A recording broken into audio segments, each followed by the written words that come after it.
Hello, and welcome back to our study of some great Christian artwork. Today we celebrate Holy Saturday, which is always kind of an eerie day. Jesus has died on Good Friday, and now the world is barren of Christ as he's in the tomb. But another thing we celebrate today is Jesus' descent into hell or descent into the realm of the dead. We pray about this every time we pray the Creed, but oftentimes perhaps we don't think about it very much. Sometimes I get the question from people, Father, what was Jesus' descent into hell? What was he doing down there? And so today I'd like to look at a work of art, an icon that shows the harrowing of hell or Jesus' descent into hell. Now, it's important to remember that an icon is not meant to be a snapshot or a realistic depiction of something, but instead an icon is a window into a greater truth. In fact, when an artist does an icon, they don't paint it, they don't create it, but instead it's said that they are written. An icon is written by the artist. And so it's written because it tells a greater truth, it tells a story. And so let's take a look at this icon of Jesus' descent into hell and see the greater truths about what he was doing down there and what was going on. When we look at this icon, we see a number of different figures, and the figures we see to Jesus' right and left are his forerunners, the people who went before him. So on the left, we see some prophet figures from the Old Testament, people like Moses and Abel. And when we look to Jesus' right, we see his forerunners in the genealogy. We see Solomon and David, and then we also see John the Baptist, who is his forerunner in preaching, but also in life and in death. And so there we see the forerunners. We also see very holy people here, so it brings an interesting thing. Why are there people with halos who are depicted in hell?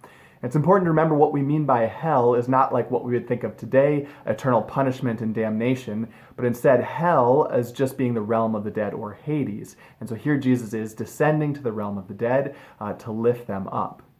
In particular, when we look just below Jesus, he's reaching out two hands to two other figures. These figures are Adam and Eve. Adam and Eve showing that Jesus went to raise all of the dead, all those who were in the realm of the dead, all the way back to the very beginning with Adam and Eve. He's come to liberate them from death. And so as we look at the very bottom of the icon, we see some really cool images, really cool symbolism. One, we see Jesus standing on what looks to be like two golden bars. And those two golden bars are actually the gates or the doors of the dead, and he has burst open the gates of the dead. The gates of the netherworld shall not prevail against Christ. And here we see him standing on those. Also below that, we see some figures of keys and broken locks. Of course, these were the locks of the gates of the dead, which Jesus has burst open. Then when we look at the center of the bottom, we see a really interesting figure, a sort of skeletal figure that's bound hand and feet.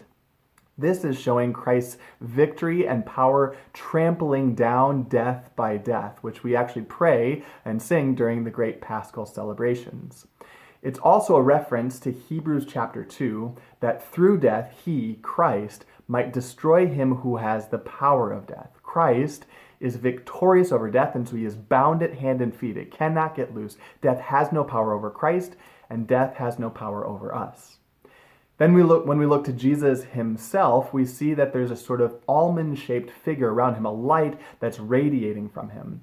This light and this figure, this image is called the Mandorla, which in Italian actually means almond, so leave it to the Italians to be simple and to the point. The Mandorla symbolizes the light of Christ, which he brings even in the midst of darkness of death. This light that radiates all throughout his ministry to the sick and the suffering and even the dead, even the realm of the dead. None of that can diminish the light of Christ.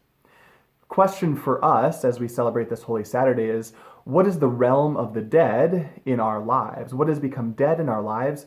And what is it that we need Jesus to enter into, to bring his light, to enter into, that his light isn't diminished, but dispels the darkness of whatever areas of our lives?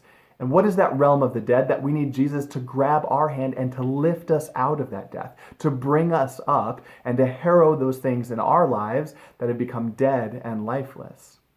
As we continue to celebrate this Holy Saturday, of course, we have hope in the resurrection and Easter Sunday.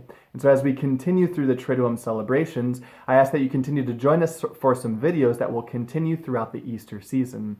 Our seminarian Casey Flack will share some reflections during the Easter season, and we know that we don't celebrate just Easter for one day, but we celebrate an octave of Easter, 8 days of Easter. So please join Casey for those videos as we continue to learn more about the mysteries of our faith and Christ's resurrection. God bless you, stay holy and stay healthy, and have a happy Easter.